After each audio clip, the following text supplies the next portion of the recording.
Good evening बच्चों, और thank you very much. आप लोगों की बहुत सारी विशेष मिली आज शिक्षक दिवस की वजह से, टीचर्स डे आज। And thank you very much. बहुत अच्छा लगता है आप लोग इतनी सारी बातें लिखते हैं हम लोग के लिए। लेकिन मैं एक बात कहना चाहूँगा शुरू करने के पहले कि ये जो हम लोग का रिलेशनशिप है ये तभी मायने रखता है जब हम लोग एक दूसरे के लिए कुछ करें। मैं अच्छे से पढ़ा लूँ, अब आप अच्छे से पढ़ लें, और अगर हम दोनों ऐसा कर पाए तो इसका एक रिजल्ट बढ़िया आएगा। आप सिलेक्ट हो जाएंगे, आपका करियर अच्छा हो जाएगा, आप डॉक्टर बन जाएंगे। और यकीन मानिए इससे ज़्यादा खुशी की बात मेरे लिए कोई नहीं होगी। तो once again thank you very much. आप लोगों की बहुत सारी विशेष मिली, उसके लिए बहुत बहुत धन्यवाद। सो आज हम लोग ह्यूमन फिजियोलॉजी के 3 मेजर टॉपिक पूरे करने के मूड में हैं। और ये 3 मेजर जो टॉपिक है मैं पहले लिख दे रहा हूँ आपके सामने। कोशिश करेंगे कि ये तीनों मेजर टॉपिक हम लोग सही टाइम पे कर लें। एक तो एक्सक्रीटरी सिस्टम से मैंने उठाया है काउंटर करंट मैकेनिज्म। बहुत सारे बच्चों ने बोला था सर काउंटर करंट मैकेनिज्म समझ में नहीं आई।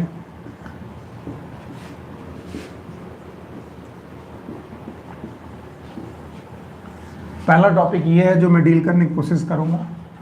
दूसरा टॉपिक है जो एक्सक्रीटरी सिस्टम के बाद वाला है, that is muscle contraction. Muscle contraction ये टॉपिक डील करने की कोशिश करूंगा। और तीसरा टॉपिक है दैट नर्व इम्पल्स कंडक्शन। अगर इसके बाद भी समय पड़ जाता है, वैसे तो समय बचने के चांसेस कम लग रहे हैं, अगर इसके बाद भी समय अगर बच जाता है तो हम लोग कुछ और टॉपिक देख सकते हैं। फिलहाल अगर हम लोग ये 3 टॉपिक कर पाए तो आज का हमारा सेशन बहुत बढ़िया जाएगा।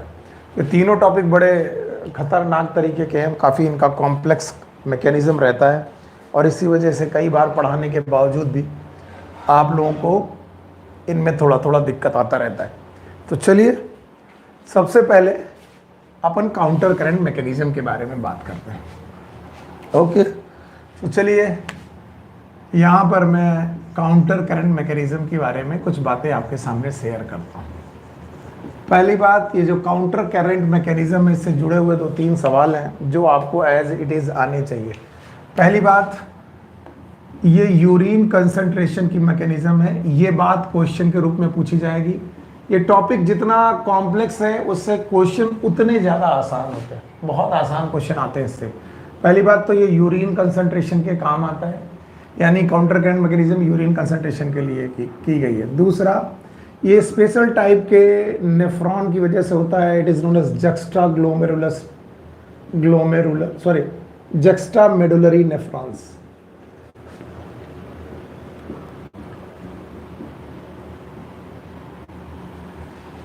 जक्स्टा मेडुलरी नेफ्रॉन, इसमें एक हार्मोन मैकेनिज्म भी कभी कभी असिस्ट करती है। मैं स्टार बना के बात बोल दे रहा हूँ, and that is known as ADH hormone. इसका भी कभी कभी रोल देखा गया है, ADH हार्मोन। तो यूरिन कंसंट्रेशन की मैकेनिज्म है जक्स्टा मेडुलरी नेफ्रॉन में देखते हैं। अच्छा, हम सबको मालूम है कि हम लोगों ने किडनी के स्ट्रक्चर देखे। आपके सामने जो किडनी का स्ट्रक्चर आप लोगों ने कई बार देखा होगा। फिर आपको मालूम है यहाँ से स्ट्रक्चर निकलता है जिसका नाम है पेल्विस, वो आगे जाके यूरेटर की तरफ जाता है। सो अगर मैं ये बोलूँ कि ये बीन शेप स्ट्रक्चर जो है ये किडनी है, तो इस किडनी के कुछ पोर्शंस हैं जो आपको मालूम है। ये जो पेरीफेरल पोर्शन है, these are known as cortex of kidney. और इसके बाद ये रीनल पेल्विस तक ये वाला स्ट्रक्चर है मेडुला। और इसके बाद आपके सामने ये आपको दिखाई पड़ रहा है यूरेटर यहाँ से निकलेगा और वो यूरिनरी ब्लैडर के तक जाएगा, और आगे की आप लोग जानते हो। अगर मैं इस किडनी का स्ट्रक्चर आपके सामने रखने की कोशिश करूं तो ये किडनी कुछ इस तरीके से बनती हुई दिखाई पड़ती। केवल किडनी रखूं विदाउट पेल्विस तो आपको मालूम है ये बीन शेप स्ट्रक्चर है, लाइक दिस। अगर ये बीन शेप स्ट्रक्चर है तो इसका ये वाला पोर्शन अगर मैं मानूं यहाँ से लेकर यहाँ तक, तो ये वाला पोर्शन है कॉर्टेक्स। अब इस किडनी को मैं बोर्ड समझ करके उल्टा बनाने की कोशिश कर रहा हूं। यानी मैं किडनी को कैसे बनाने की कोशिश कर रहा हूं, लाइक दिस। क्योंकि कई बार आप मैकेनिज्म समझ नहीं पाते कि सर अचानक क्या बताने लगे। अभी भी आपको मालूम है यहाँ से पेल्विस निकलेगा। सो ये जो पोर्शन है किडनी का जो होगा, ये वाला पोर्शन जो होगा ये होगा कॉर्टेक्स और ये होगा मेडुला। अच्छा, अगर मैंने इस तरीके की किडनी बनाई तो ऐसा होगा, और अगर मैं किडनी को इस तरीके से बना दूं, ये मैं क्यों इतने तरीके दिखा रहा हूं, क्योंकि जो मैं अब लिखने जा रहा हूं उसके लिए आपको कॉर्टेक्स और मेडुला पोजीशन जाननी बहुत ज़्यादा जरूरी है। तो अभी भी आपको मालूम है ये है कॉर्टेक्स पोजीशन और ये है मेडुला। सो अब इन कॉर्टेक्स और मेडुला में नेफ्रॉन्स हैं। कुछ नेफ्रॉन ऐसे हैं, नेफ्रॉन क्या होता है आपको मालूम है, जिनका मैक्सिमम पोर्शन कॉर्टेक्स में है, इनका नाम है कॉर्टिकल नेफ्रॉन। इन्हें हम लोग कॉर्टिकल नेफ्रॉन बोलते हैं। और कुछ नेफ्रॉन ऐसे हैं जिनका पीसीटी ये तो कॉर्टेक्स में है, लेकिन बाकी लूप ऑफ हेनले वगैरह ये चीजें जो है मेडुला में है, इन्हें बोलते हैं हम लोग juxta medullary nephrons. Juxtamedullary nephrons. अब जो काउंटर करंट मैकेनिज्म है वो इन जक्स्टा मेडुलरी नेफ्रॉन में बहुत ऑब्वियस दिखाई पड़ती है। तो दो तरीके के नेफ्रॉन है, एक कॉर्टिकल नेफ्रॉन है, एक जक्स्टा मेडुलरी नेफ्रॉन है। तो अब मैं कॉर्टिकल नेफ्रॉन और जक्स्टा मेडुलरी नेफ्रॉन को एक बड़ी कंडीशन में बनाता हूं। सो लेट सपोज ये बोर्ड को हम लोग किडनी मानने वाले हैं कि ये बोर्ड है किडनी, और ये वाली लाइन जो मैं खींचने जा रहा हूं, दिस लाइन, ये वाली लाइन के ऊपर का पोर्शन जो है वो है कॉर्टेक्स, यानी ये रहा कॉर्टेक्स, और कॉर्टेक्स के बाद इधर वाला पोजीशन हम लोग इसको मानते हैं मेडुला। तो किसी जक्स्टा मेडुलरी नेफ्रॉन का स्ट्रक्चर कैसा होगा वो आप देखिए। होगा यूं कि इसके पास अपना एक बाउमैन कैप्सूल होगा like this,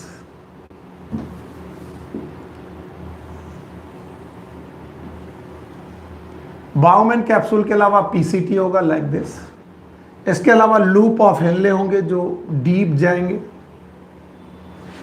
loop of Henle के बाद ये descending portion loop of Henle होगा। इसके बाद असेंडिंग पोर्शन के दो पार्ट होंगे, एक थिन पार्ट और एक थिक पार्ट।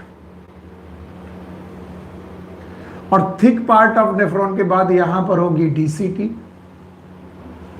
डीसीटी के बाद यहां पर जो स्ट्रक्चर आएंगे उन्हें बोलेंगे कलेक्टिंग डक्ट। सो अगर आप लोग देखें तो मैंने किडनी कुछ उल्टा बनाई हुई है, जिसका ये वाला पोर्शन कॉर्टेक्स है। कॉर्टेक्स पोर्शन के बाद ये बाउमैन कैप्सूल है, इसके बाद ये पीसीटी है, descending loop of Henle, ascending loop of Henle का थिन पोर्शन और असेंडिंग लूप ऑफ हेनले का थिक पोर्शन, इसके अलावा डीसीटी और इसके अलावा कलेक्टिंग डक्ट। ये रही कलेक्टिंग डक्ट, ठीक है। इसके बाद इनमें एक तरफ से बेटा आर्टरी आया जिसको बोला गया एफरेंट आर्टरियो। एफरेंट आर्टरियो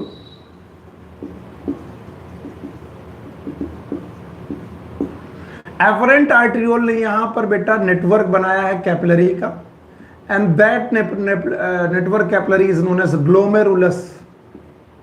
ये रहा ग्लोमेरुलस। सो अपने पास एफरेंट आर्टरियोल हो गया, इफरेंट आर्टरियोल हो गया। ओके, अब याद रखना ये जो इफरेंट आर्टरियोल है यहां पर इसने एक लूप शेप की ब्लड वेसल बनाई है जिसका नाम है वासा रेक्टा। क्या बनाई है? वासा रेक्टा। प्लीज अगर आप ओपन कर लें बुक तो बेहतर होगा। पेज नंबर मैं बता दे रहा हूं, डायग्राम और जानना अच्छा रहेगा आपके लिए। जितना ज्यादा आप डायग्राम को रिलेट कर पाएंगे उतना अच्छा है। पेज नंबर है 296। यहां पर इनके पास इसी इफरेंट आर्टरियोल से यहां पर एक कैपिलरी नेटवर्क बना है।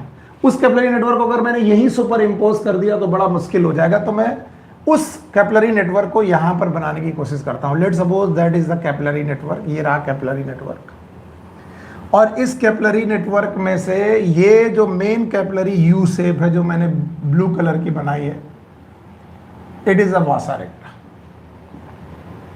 ये वासा रेक्टा है। सो अब आपको मान के चलना पड़ेगा, ये रहा वासा रेक्टा। वासा रेक्टा के दो एंड है, एक तरफ से ब्लड अंदर नीचे की तरफ आ रहा, that is known as descending limb, और ये रहा असेंडिंग लिम्ब। अच्छा, एक और बात खास कर जानने वाली है कि वासा रेक्टा फर्दर आगे कंटिन्यू रहने के बाद ये वेन में कन्वर्ट हो जाएगी, that is known as renal vein. ये रीनल वेन है, इसका मतलब इसके अंदर ब्लड ही बहेगा और कुछ नहीं है, वासा रेक्टा में ब्लड ही बहता है।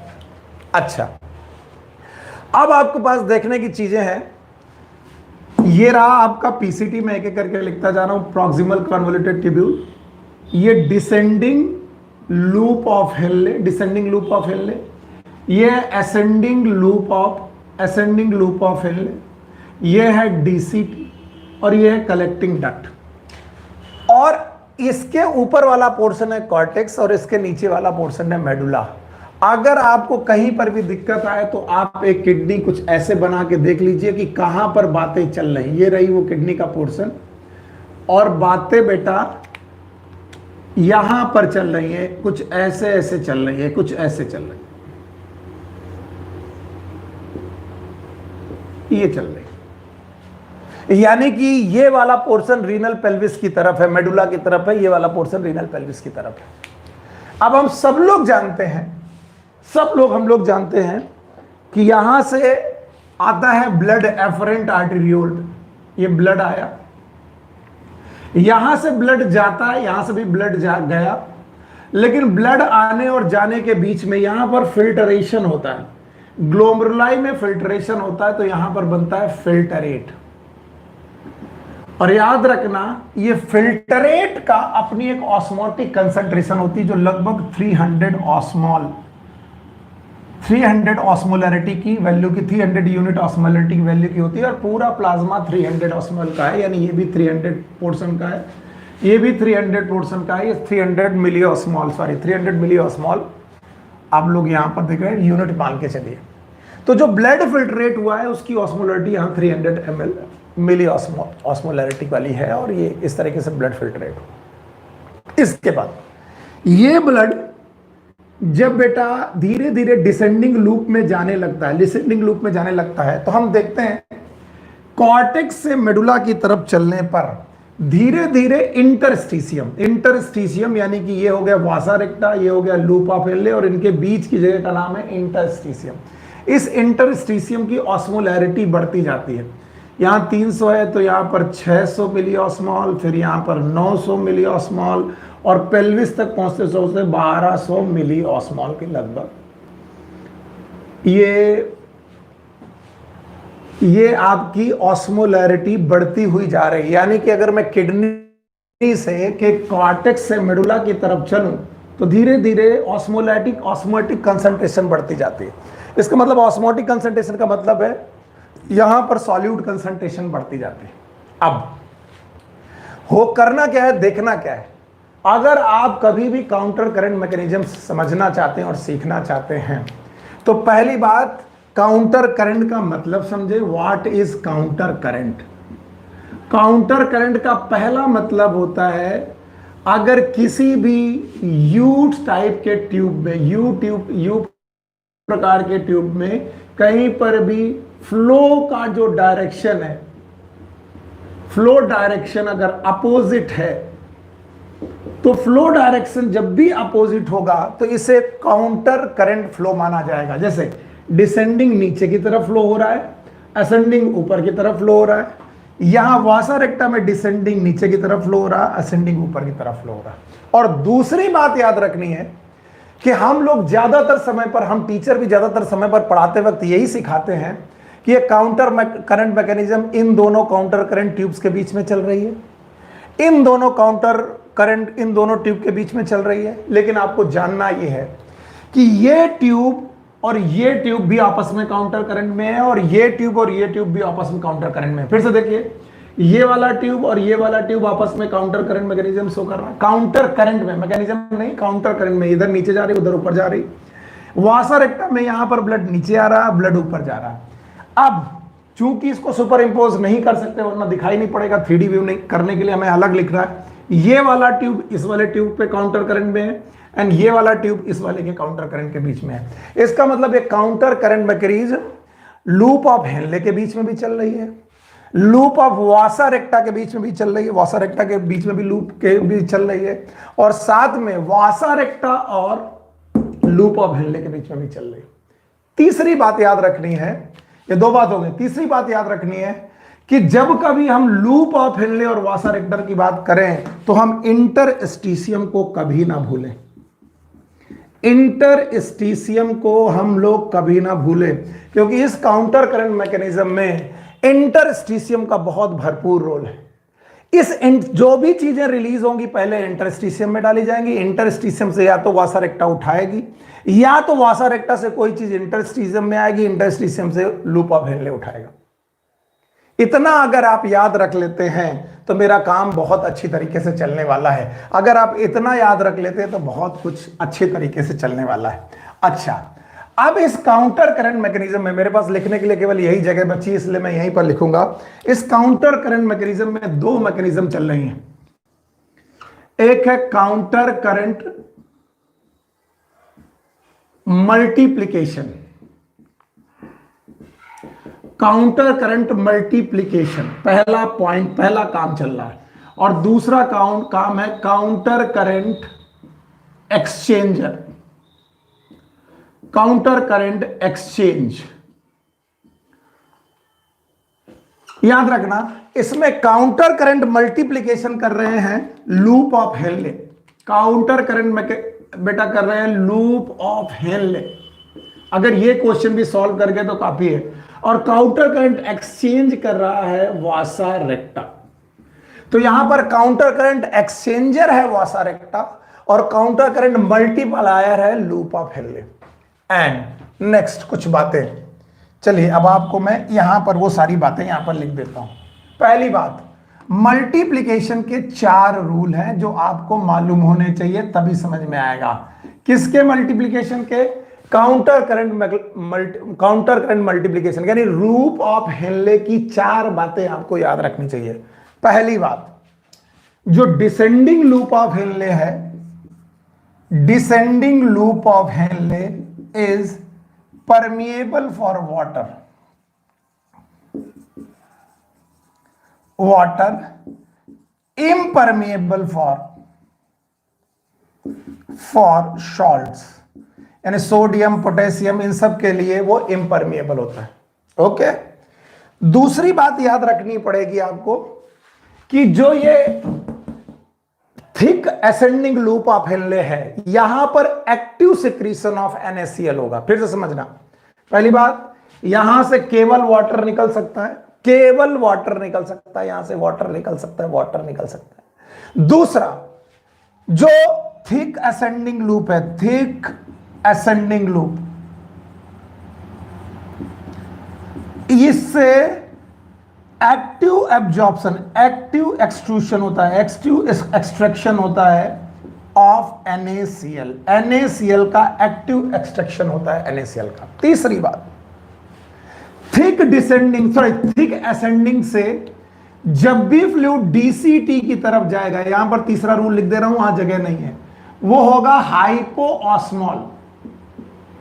हाइपोऑस्मॉल का मतलब यह है कि बाहर अगर 300 यूनिट ऑस्मोलैरिटी है तो यहां पर जाने वाले फ्लूइड की जो ऑस्मोलैरिटी होगी वो 300 के रेस्पेक्ट में कम होनी चाहिए। Rule number 1, rule number 2, rule number 3, ये लिख दिया रूल नंबर 3। पहला रूल, ये केवल वाटर के लिए परमिएबल है, ये ऊपर ये केवल बेटा मिनरल के लिए NaCl के लिए परमिएबल है, ओनली NaCl के लिए परमिएबल है। याद रखना, यहां पर जो चीजें जाएंगी वो हाइपोऑस्मॉल जाएंगी, यानी यहां से जो चीजें यहां पहुंचेंगी वो हाइपोऑस्मोलैरिटी में पहुंचेंगी। और PCT से लूप ऑफ हेनले में जितनी भी चीजें पहुंचेंगी वो आइसोऑस्मोलैरिटी में पहुंचेंगी, आइसोऑस्मोलैरिटी। पता नहीं ये 4 बातें आपको समझ में आई कि नहीं आई। आप अगर ये सीक्वेंस भूल गए तो मैं थोड़ा वेट कर लेता हूं। काउंटर करंट मल्टीप्लिकेशन और counter current exchanger, multiplication loop of Henle, exchanger वासा रेक्टा। याद रखना, अभी मैं केवल मल्टीप्लिकेशन की बात कर रहा हूं, यानी मैं अभी वासर एक्टा की बात नहीं कर रहा हूं, अभी मैं कोई वासर एक्टा की बात नहीं कर रहा, अभी केवल मल्टीप्लिकेशन की बात कर रहा हूं।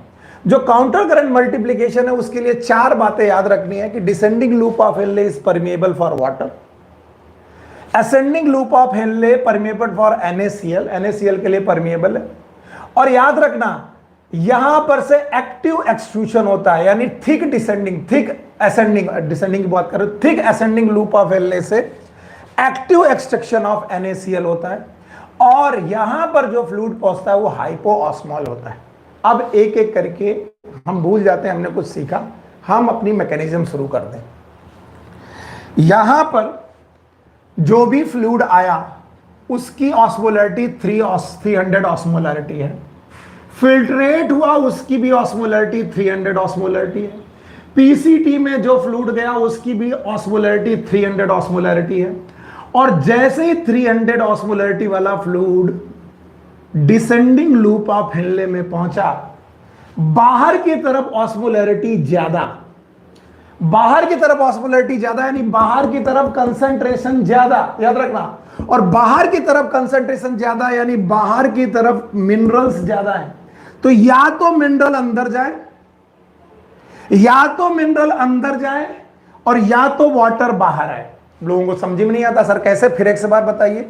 चूंकि हमें जो फ्लूइड लेना है वो यहां पर इंटरस्टिशियम के रेस्पेक्ट में आइसो ऑस्मोलैरिटी वाला फ्लूइड लेना है, इसका मतलब ये जो फ्लूइड आया वो 300 आइसो ऑस्मोलैरिटी का आया है, लेकिन ये जब 300 आइसो ऑस्मोलैरिटी वाला यहां तक पहुंचेगा तो बाहर इंटरस्टिशियम में 600 मिली ऑस्मोल की ऑस्मोलैरिटी है।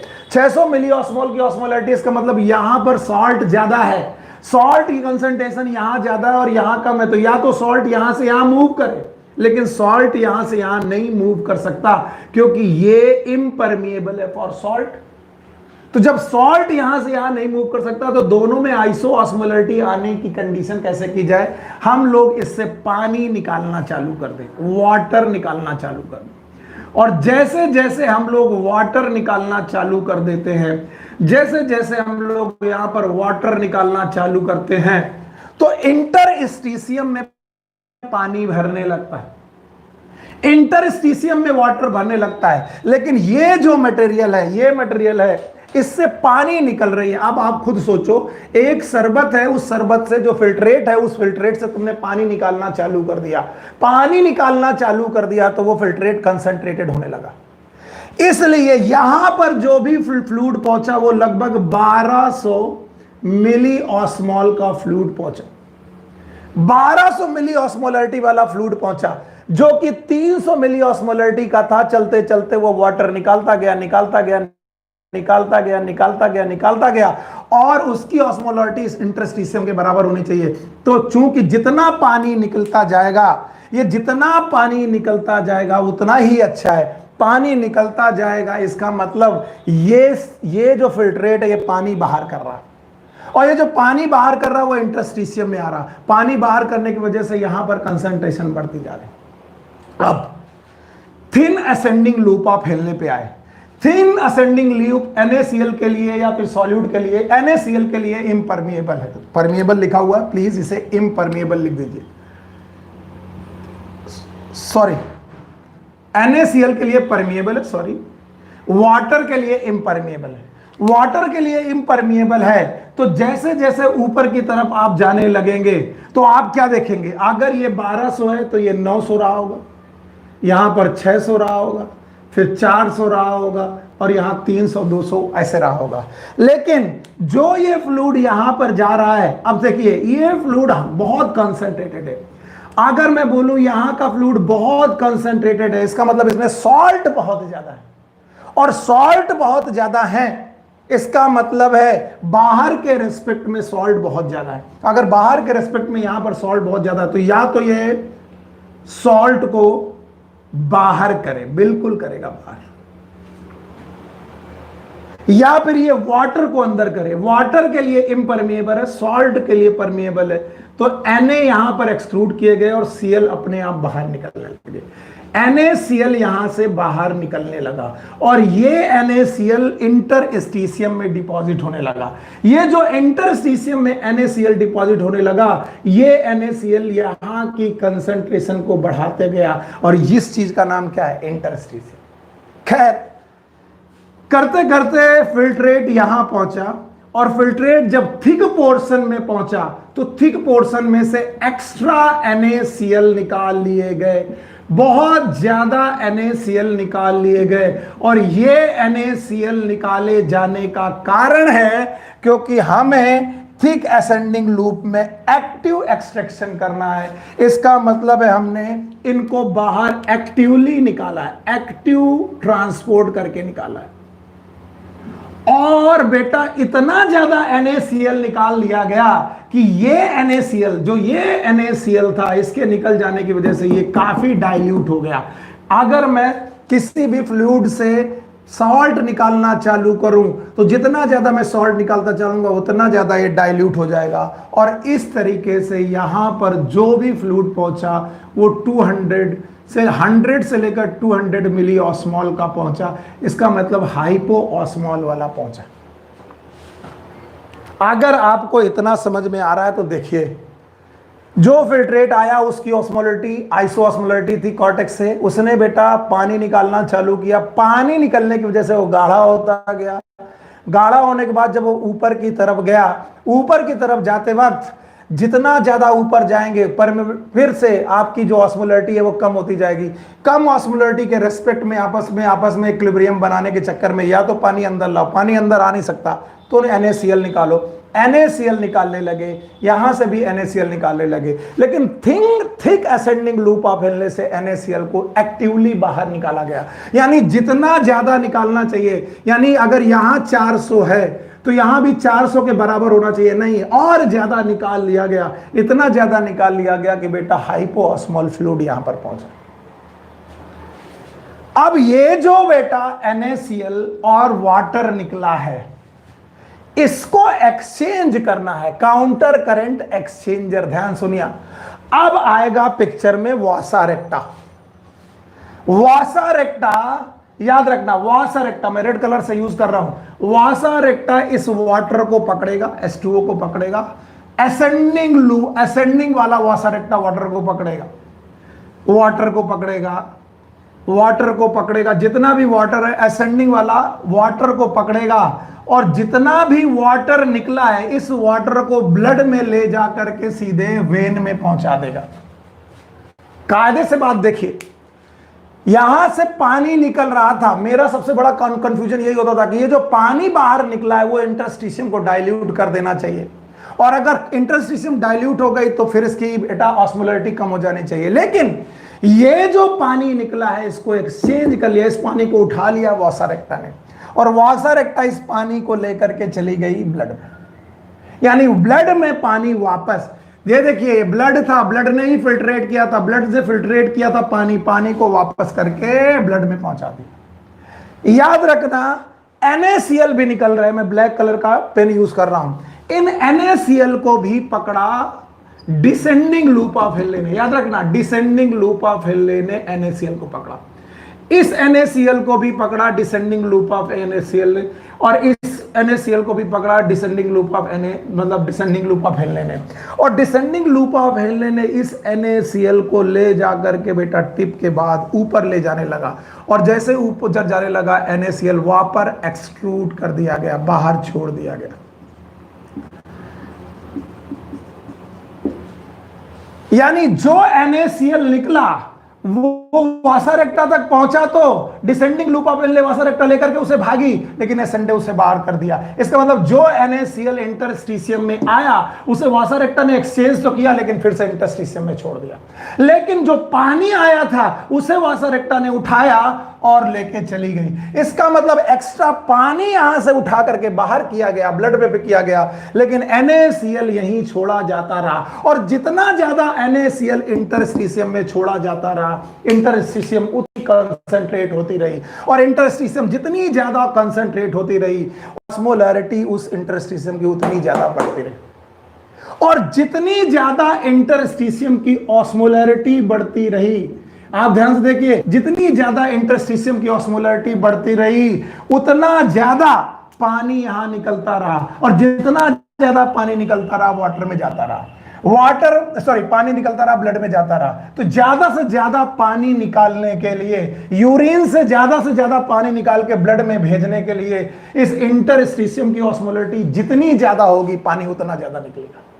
और इंटरस्टिशियम की ऑस्मोलैरिटी बढ़ाने के लिए NaCl जितना ज्यादा निकलेंगे उतना अच्छा होगा। तो जितने NaCl निकलते जाएंगे, उन्हें वासा रेक्टा पकड़ के फिर बेटा इंटरस्टिशियम में छोड़ती रहेगी, पकड़ के फिर से इंटरस्टिशियम में छोड़ती रहेगी। इसका मतलब वाटर भी निकला, NaCl भी निकला, वाटर लेके निकल गया ब्लड, लेकिन NaCl यही इंटरस्टिशियम में पड़े हुए, और इस तरीके से इंटरस्टिशियम की कंसंट्रेशन यहां पर बढ़ती रही। एक बड़ी अजीब बात है, यहां से नया ब्लड और भेजता रहा फिल्ट्रेट, ये चक्की लगी हुई है, फिल्ट्रेट कम नहीं होने वाला, और नया फिल्ट्रेट और बेटा सॉल्ट लेके आता रहा, उससे और वाटर निकलती रही, यहां और सॉल्ट मिलते रहे। क्या कहने का मतलब है, केवल यही NaCl यहां नहीं घूम रहा, बल्कि नया NaCl नए फिल्ट्रेट से आ रहा है।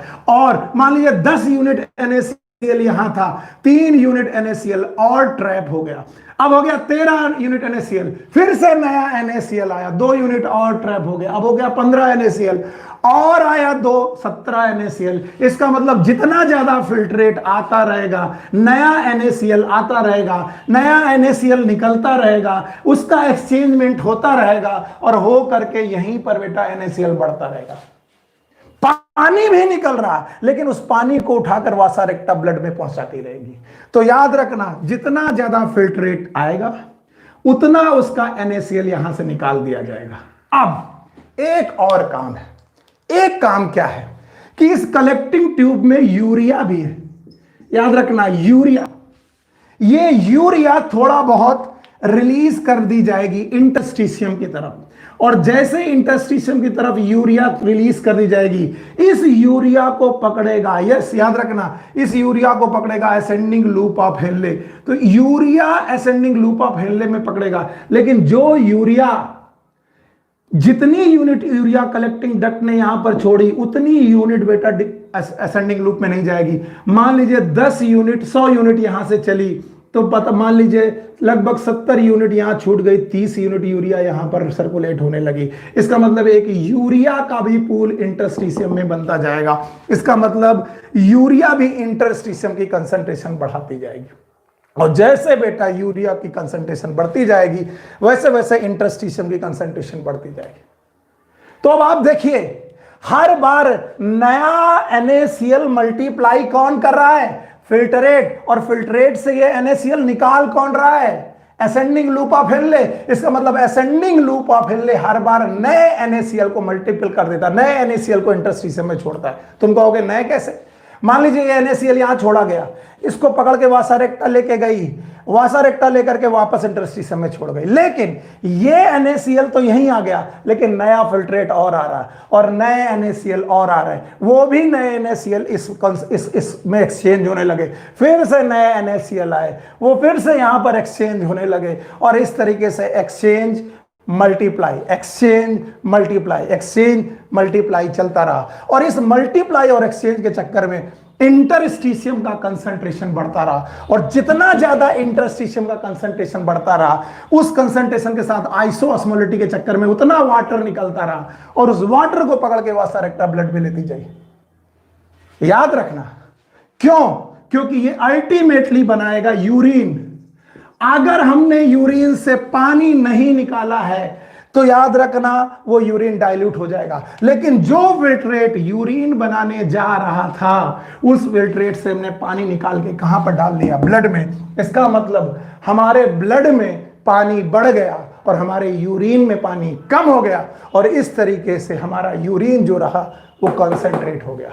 तो याद रखना, अगर अभी भी नहीं समझ में आया, तो याद रखना काउंटर करंट मैकेनिज्म में काउंटर करंट मल्टीप्लायर होते हैं loop of Henle, counter current exchanger होते हैं वासा रेक्टा। दो बात। तीसरा, इसमें NaCl का रोल है और यूरिया का रोल है। इसके अलावा इसमें लूप ऑफ हेनले का रोल है और वासा रेक्टा का रोल है। लूप ऑफ हेनले का रोल है, वासा रेक्टा का रोल है। लूप ऑफ हेनले में आया हुआ जो भी NaCl है वो 4 चीजों पर मल्टीप्लीकेशन करता है। पहली बात, descending loop of Henle water के लिए परमेबल है। असेंडिंग लूप में एक्टिव एक्सट्रैक्शन ऑफ NaCl होगा, NaCl एक्टिवली निकाला जाएगा। तीसरा, यहां जो बेटा फ्लूइड पहुंचेगा वो हाइपोऑस्मॉल पहुंचेगा। और चौथी बात मैंने आपके सामने लिखी थी, यस, चौथी बात आपके सामने मैंने लिखी थी, यस, इसमें ADH का भी यूज होगा और आपको बताया था। और किस तरीके से मल्टीप्लिकेशन एक्सचेंज होता जाएगा और किस तरीके से यूरिन कंसंट्रेशन होता जाएगा। It is known as counter current mechanism. देखिए, इतनी बड़ी मैकेनिज्म पढ़ने पर क्वेश्चन क्या क्या बन सकते हैं। सो काउंटर करंट मैकेनिज्म से क्वेश्चन बहुत बड़े तगड़े नहीं बनते। काउंटर करंट मैकेनिज्म देखने में बहुत बड़ी लगती है, लेकिन इससे क्वेश्चन बहुत मुश्किल वाले नहीं बनते। पहला क्वेश्चन, काउंटर करंट मैकेनिज्म क्यों होती है? तो पहला जवाब होता है काउंटर करंट मैकेनिज्म क्यों करते हैं, ताकि यूरिन को कंसंट्रेट कर सकते हैं। अगर आप इतना याद कर लें यूरिन कंसंट्रेशन के लिए काउंटर करंट मैकेनिज्म होती है, दैट इज एनफ, बहुत है। दूसरा बात, क्या कोई स्पेशल नेफ्रॉन होते हैं? Yes, these are known as juxtamedullary nephron. दूसरा मैक्सिमम क्वेश्चन ये पूछा जाता है जक्स्ट्रा मेडुलरी नेफ्रॉन की। तीसरा क्वेश्चन वो पूछ सकते हैं कि इसमें मल्टीप्लायर कौन होता है, काउंटर करंट मल्टीप्लायर कौन होता है? तो आप बोल सकते हैं sir it is loop of Henle, ये लूप ऑफ हेनले है। और इसमें एक्सचेंजर कौन होता है? तो आप बोल सकते हैं सर इट इज वासा रेक्टा, ये ब्लड वेसल है, ब्लड कैपिलरी है। इसके अलावा वो पूछ सकते हैं इनमें किन किन का रोल होता है। Na का रोल होता है, Cl का रोल होता है, यूरिया का रोल होता है। अगर आप इतने क्वेश्चन सॉल्व कर दोगे तो शायद क्वेश्चन मुश्किल वाला नहीं फंसेगा। और इस तरीके से हम लोग काउंटर करंट मैकेनिज्म समझ पाएंगे और जान पाएंगे। नाउ काउंटर करंट मैकेनिज्म के बाद हम लोग मसल कॉन्ट्रैक्शन के प्रोसेस को समझते हैं। मसल कॉन्ट्रैक्शन भी एक प्रकार का मुश्किल प्रोसेस है जो कई बार हमको मुश्किल में डालता है। तो आइए हम लोग मसल कॉन्ट्रैक्शन को भी देखते हैं।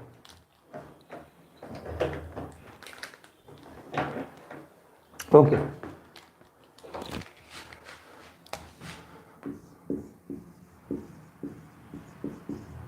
Muscle contraction. मसल कॉन्ट्रैक्शन का जो कॉन्सेप्ट होता है उसके लिए पहले आपको टिश्यू मालूम होना चाहिए। जो मसल्स होते हैं इनके अपने टिश्यू होते हैं, मसल, स्केलेटल मसल्स। मैं यहां पर स्केलेटल मसल टिश्यू की बात कर रहा हूं। और इन स्केलेटल मसल टिश्यूज की अपनी सेल होती है। देखो, tissue is made up of cell, और इन सेल को जो सेल होती हैं these are known as muscle fiber. So muscle tissue और मसल फाइबर एक ही बात नहीं है, दोनों अलग अलग बात है। मसल टिश्यू का मतलब है ग्रुप ऑफ मसल फाइबर, और मसल फाइबर अगर कोशिका है तो उसे कोशिका जैसी दिखनी चाहिए। देखिए, मैं एक कोशिका बनाने की कोशिश कर रहा हूं, ये रही एक सेल।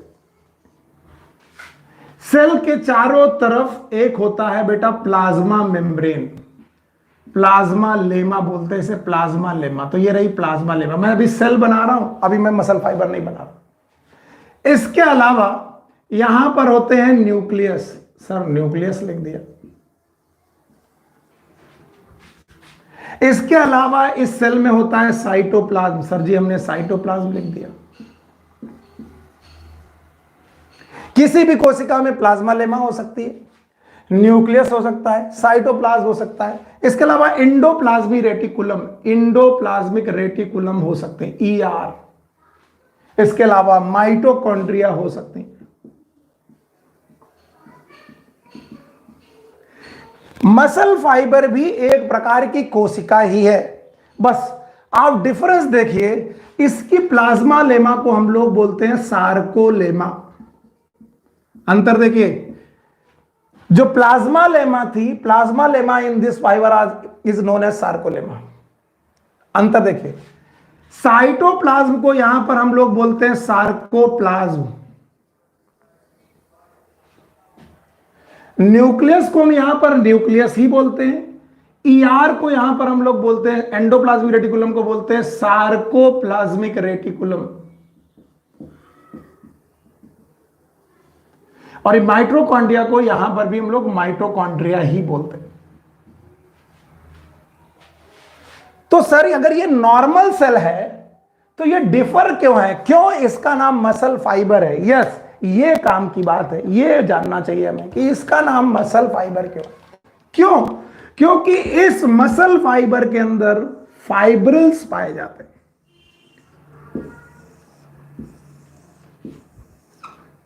फाइब्रिल्स पाए जाते हैं और इन्हें हम बोलते हैं मायोफाइब्रिल्स। ये जो फाइब्रिल्स पाए जाते हैं इन्हें बोलते हैं मायोफाइब्रिल्स।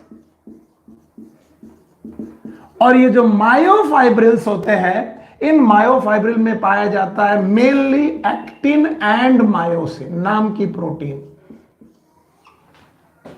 यानी बाकी सेल से ज्यादा इन कोशिकाओं में मायोफाइब्रिल्स पाए जाते हैं जो प्रोटीन के बने होते हैं, जिन्हें हम लोग बोलते हैं एक्टिन एंड मायोसिन। और एक बात, यहां पर जब एक कोशिका दूसरी कोशिका के साथ जुड़ती है, यानी एक मसल फाइबर दूसरी मसल फाइबर के बीच में से जुड़ता है, तो इनके बीच के सेपरेशन, सेप्टा खत्म हो जाते हैं।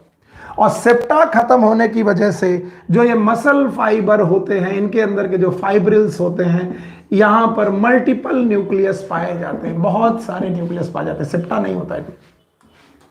इसीलिए सिंसीशियम बोलते हैं इसे, जो हमारे मसल फाइबर्स होते हैं। तो यहां पर बहुत सारे मसल फाइबर मिल करके एक मसल टिश्यू बनाते हैं। अब जो भी एक्टिविटी में पढ़ाने जा रहा हूं, ये इसी मसल फाइबर के अंदर पढ़ाने जा रहा हूं, इस मसल फाइबर के अंदर, इसी मसल फाइबर के अंदर, यानी कोशिका के अंदर मैं एक्टिविटी सिखाने की कोशिश कर रहा हूं। सो आप लोग कोशिका के अंदर क्या क्या एक्टिविटी हो सकती है वो समझाने की मैं आपको कोशिश कर रहा हूं।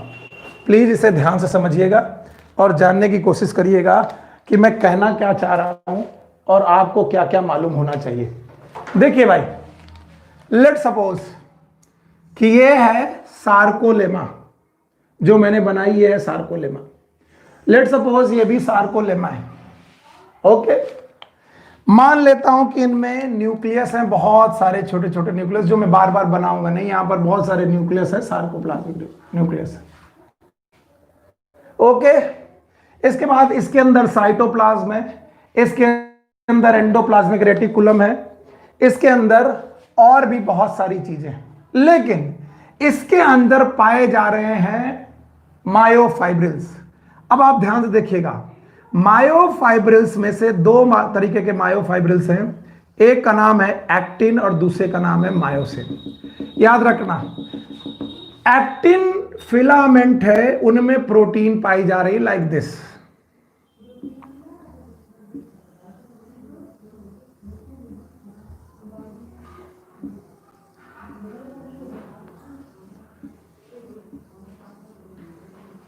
ये हमने जो बनाए हैं ये एक्टिन बना है, एक्टिन। ऐसे ही एक्टिन और भी पाए जा रहे हैं। लेट सपोज एक और एक्टिन मैंने तुम्हारे सामने बनाने की कोशिश की। Let suppose this is actin.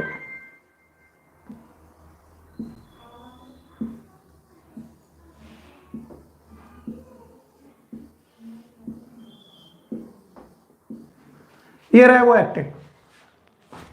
Actin five जो फिलामेंट हैं, इनके बीचों बीच एक लाइन है, इस लाइन का नाम है जेड लाइन।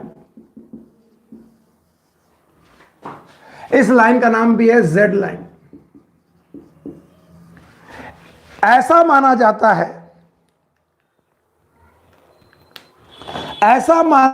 है कि ये जो बैंड हैं, इन बैंड को हम लोग थिन बैंड बोलते हैं। थिन ALI, थिन अली के नाम से इसको याद रखिएगा।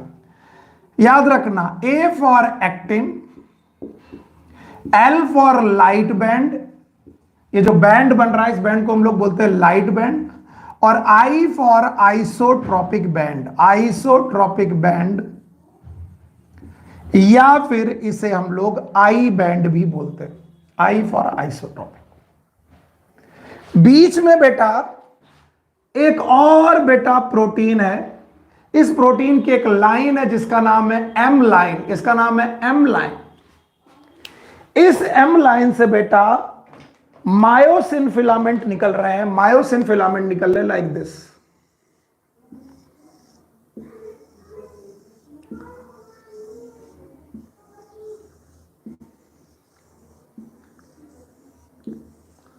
Like this.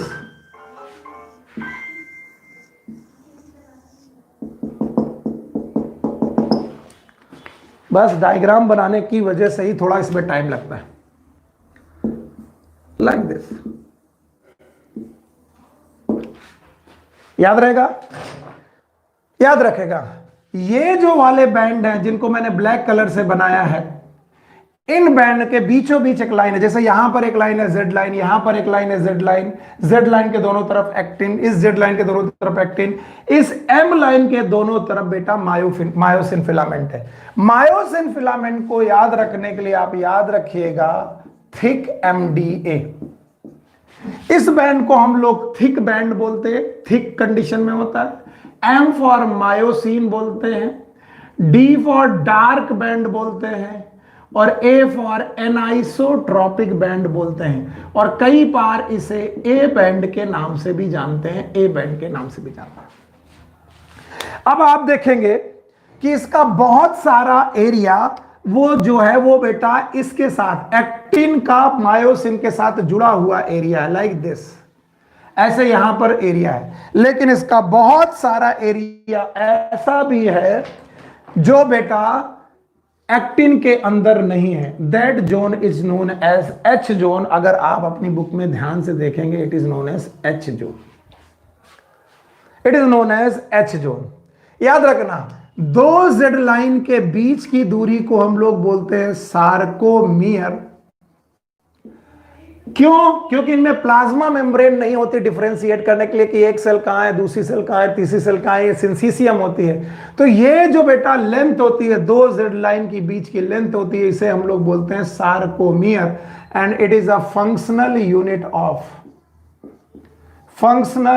Of muscle fibre. इसे हम लोग मसल फाइबर की फंक्शनल यूनिट बोलते हैं।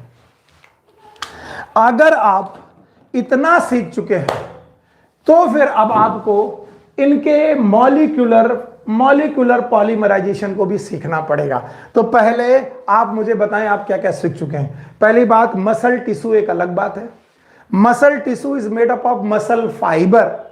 मसल फाइबर जो बने होते हैं वो सेल के बने होते हैं। मसल फाइबर के अंदर होते हैं मायोफाइब्रिल, और मायोफाइब्रिल बने होते हैं एक्टिन एंड मायोसिन के।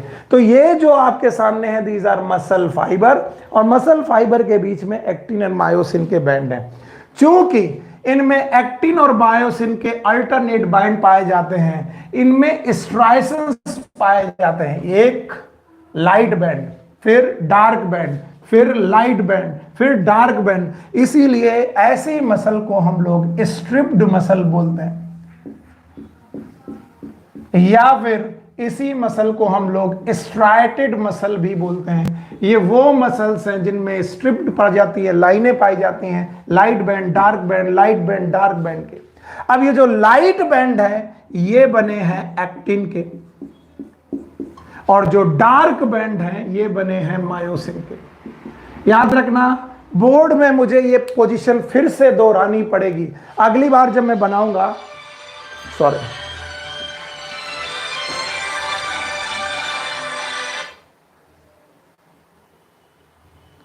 आई am very much sorry, I am sorry. अगर आप इतना सीख गए तो काफी है, अगर आप इतना सीख गए तो मेरे लिए काफी है। आगे का स्ट्रक्चर पढ़ाने के लिए मुझे इनके मॉलिक्यूलर स्ट्रक्चर पढ़ाने पड़ेंगे। तो आप ध्यान से सुने, एक तरफ लाइट बैंड, एक तरफ डार्क बैंड। अब लाइट बैंड और डार्क बैंड में आपस में एक्टोमायोसिन कॉम्प्लेक्स बनते हैं, एक्टोमायोसिन कॉम्प्लेक्स बनते हैं। तो लेट सपोज ये जो मायोसिन है, ये मायोसिन है, और ये रहा एक्टिन। एक्टिन मायोसिन को इधर से पकड़ लेता है और इधर से पकड़ लेता है, और एक्टिन मायोसिन को अपनी तरफ खींचता है। तो ये वाला बैंड अंदर जाएगा और ये वाला बैंड भी अंदर जाएगा और जेड लाइन पास आएंगे। फिर से दोबारा डायग्राम बना दूंगा, कोई बात नहीं है। ये रहे एक्टिन, ये रहे एक्टिन। एक्टिन पर मायोसिन ने एक्टिन को पकड़ के रखा हुआ है, मायोसिन ने एक्टिन को पकड़ के रखा हुआ है। मायोसिन ने एक्टिन को पकड़ने के बाद एक्टिन को अपनी तरफ खींचा। अगर मायोसिन ने एक्टिन को पकड़कर अपनी तरफ खींचा तो मायोसिन की वजह से ये एक्टिन फाइबर अंदर की तरफ खींचेंगे, ये एक्टिन फाइबर भी अंदर की तरफ खींचेंगे, और ये दोनों की दोनों जेड लाइन और पास आएंगी। इसका मतलब है एक फिलामेंट पर दूसरा फिलामेंट स्लाइड करेगा, एक फिलामेंट पर दूसरा फिलामेंट स्लाइड करेगा, and that's why this theory is known as sliding filament theory. और स्लाइडिंग फिलामेंट थ्योरी में ये बताते हैं कि जिस समय कंट्रैक्शन होगा जेड लाइन कॉन्ट्रैक्ट होगी, और जेड लाइन कॉन्ट्रैक्ट होने की वजह से मसल पूरी कॉन्ट्रैक्ट हो जाएगी। अब इसके कॉन्ट्रैक्शन के फिनोमिना को जानने के लिए हमें एक्टिन और मायोसिन के मॉलिक्यूलर स्ट्रक्चर आने चाहिए। अगर हमें एक्टिन और मायोसिन के मॉलिक्यूलर स्ट्रक्चर आ गए तो फिर हम अच्छी तरीके से सीख पाएंगे।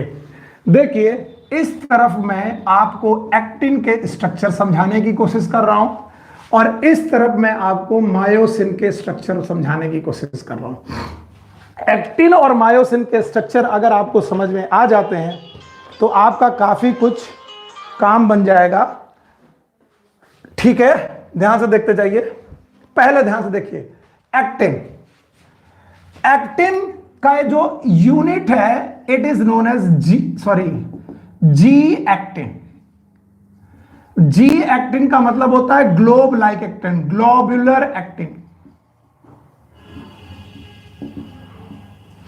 इस ग्लोबुलर एक्टिन का,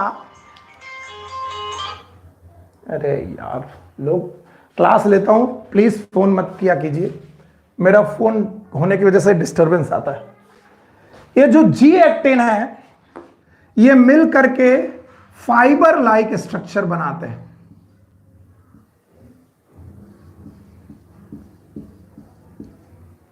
मान लीजिए ये जो फाइबर लाइक स्ट्रक्चर है ये पूरा का पूरा fiber it is known as F actin, fiber actin. चलिए दूसरा फाइबर बना लीजिए।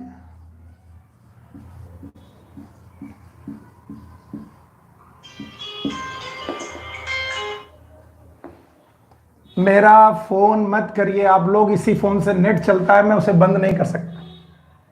तो याद रखना, दो एफ एक्टिन मिलकर के जी एक्टिन के साथ दो एफ एक्टिन मिलकर के एक चेन बनाते हैं, फाइबर लाइक एक्टिन बनाते हैं, it is known as F actin. याद रहेगा। इस एफ एक्टिन के साथ साथ एक और फाइबर चलता है, विथ ईच एफ एक्टिन एक और फाइबर चलता है, and that is known as tropomyosin. Rod like structure चलता है हर एक एफ एक्टिन के साथ।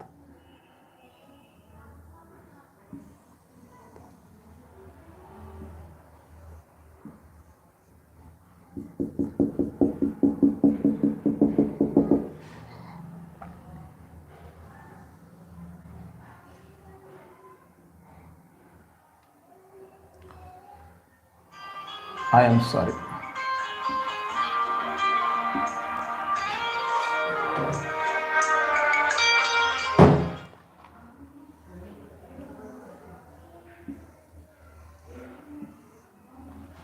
तो यहां पर ट्रोपोमायोसिन भी चलता है, ट्रोपोमायोसिन जो ब्लू कलर का मैंने बनाया it is known as tropomyosin. याद रखना, इन ट्रोपोमायोसिन और एफ एक्टिन में बीच बीच में एक्टिव साइट्स पाई जाती हैं, और ये जो एक्टिव साइट होती हैं इन एक्टिव साइट पर बैठा होता है ट्रोपोनिन।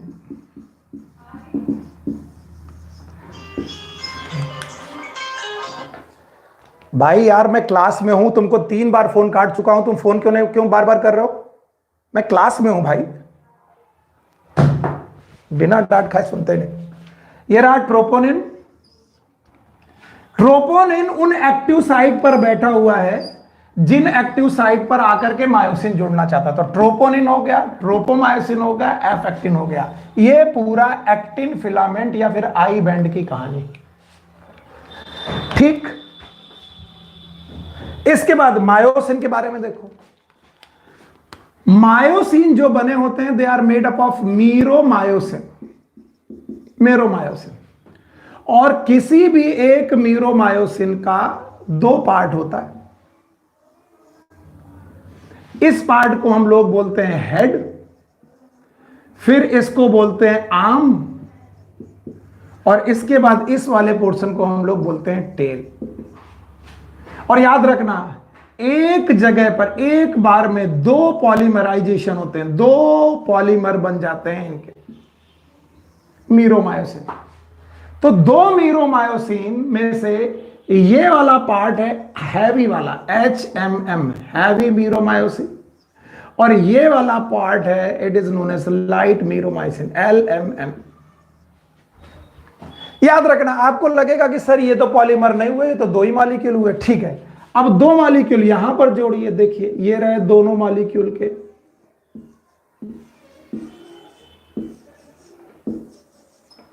फिर दो यहां जोड़िए। तो इस तरीके से मायोसिन के फाइबर बनते जाते हैं, जिसमें से ये दो हैं, ये दो हैं, ये दो हैं, ऐसे दो दो करते हुए एक पॉलीमर बनाते हैं। और उस पूरी यूनिट को हम लोग बोलते हैं मायोसिन यूनिट। किसी भी एक मीरोमायोसिन के पास जो ये दो स्ट्रक्चर निकल रहे हैं, ध्यान से देखिए, ये चेन से निकलते हुए दो स्ट्रक्चर जो निकल रहे हैं, इन्हीं को हम लोग बोलते हैं क्रॉस आर्म। बस इस क्रॉस आर्म से निकले हुए इन हेड के पास, ये जो हेड है, इन हेड के पास दो साइड्स होती हैं। याद रखिएगा आप लोग, दो साइड्स होती हैं। अगर आप बुक देखेंगे तो अच्छी रहेगी। एक है actin binding site, actin binding site,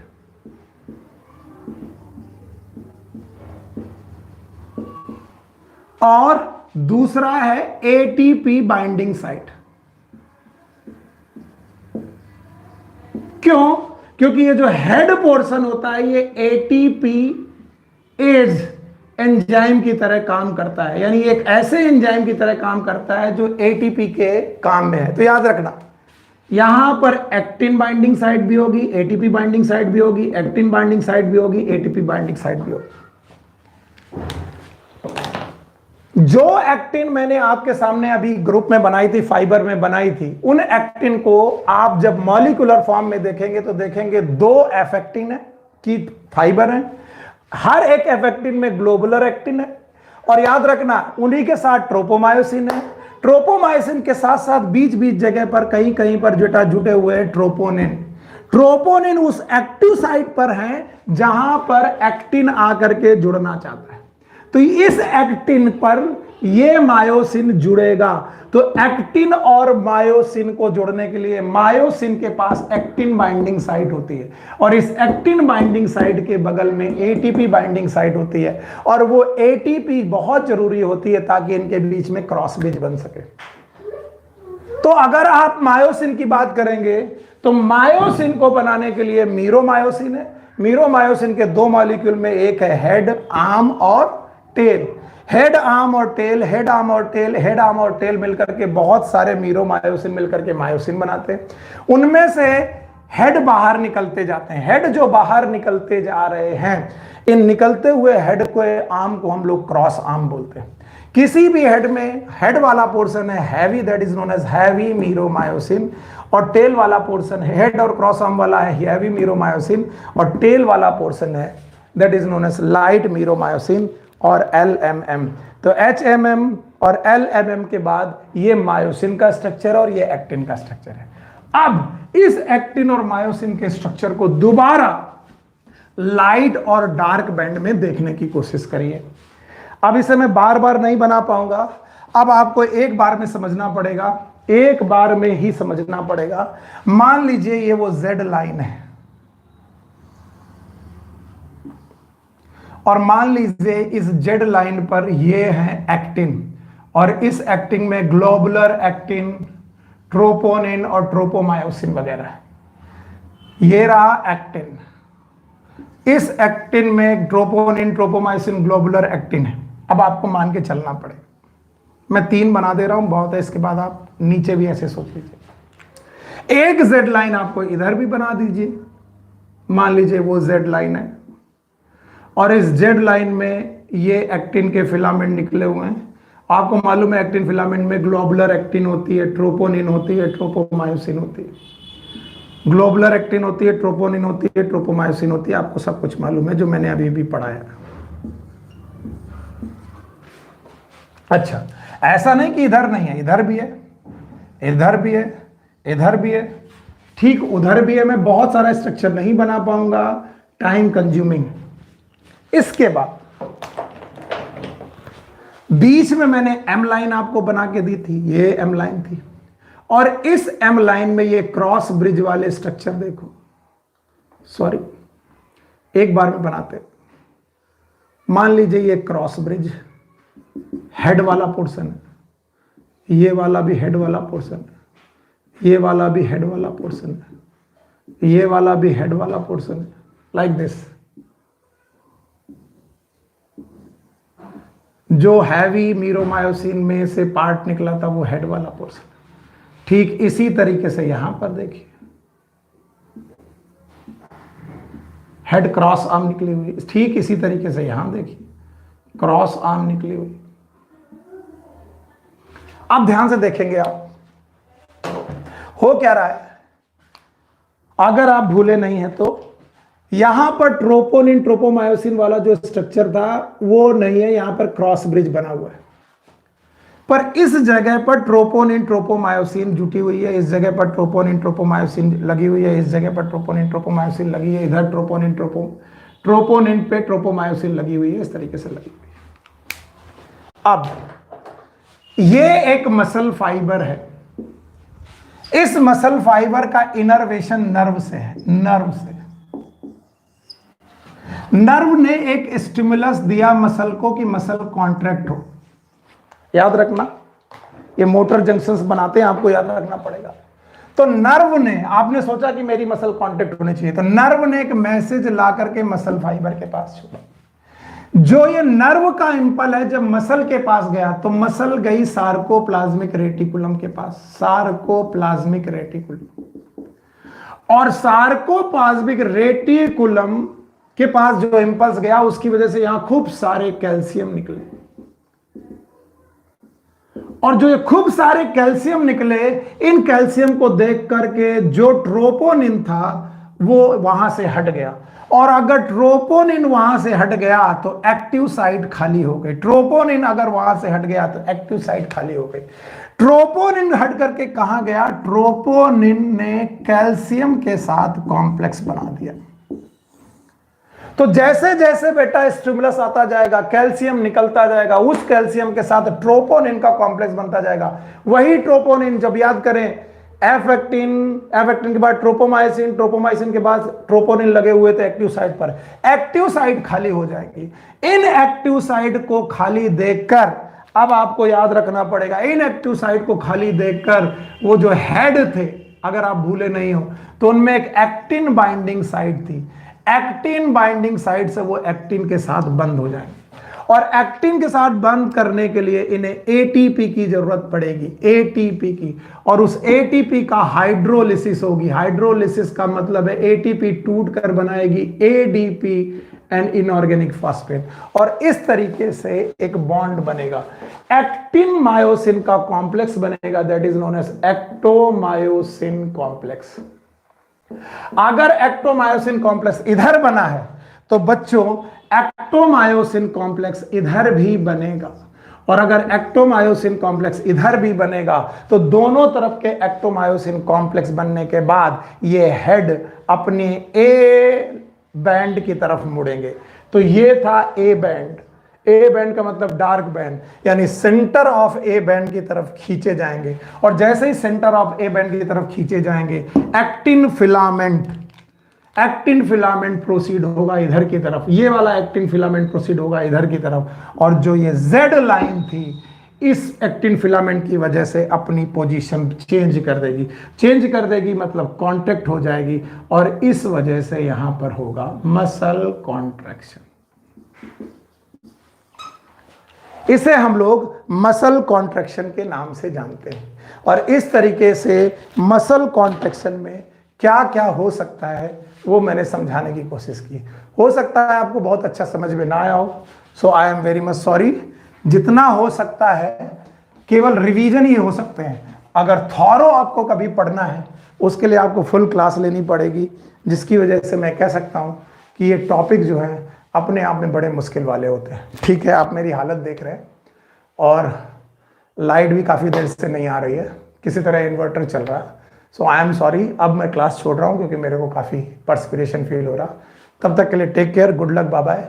हो सकता है कल आपको नोटिस दे दूंगा, कल मैं आखिरी क्लास लूंगा आपकी इस सेशन की। अगर कल मैंने क्लास आखिरी ली तो कल मैं आई ईयर, याद रखना, एक तो नर्व कंडक्शन पढ़ा दूंगा मैं, कल नर्वस सिस्टम वाला पोर्शन पढ़ा दूंगा, नर्व कंडक्शन, आई पढ़ा दूंगा और ईयर पढ़ा दूंगा। ये पढ़ाने की कोशिश करूंगा। कल की टाइमिंग पर आप लोग सब लोग अवेलेबल रहेंगे तो अच्छा लगेगा। Take care, good luck, bye bye.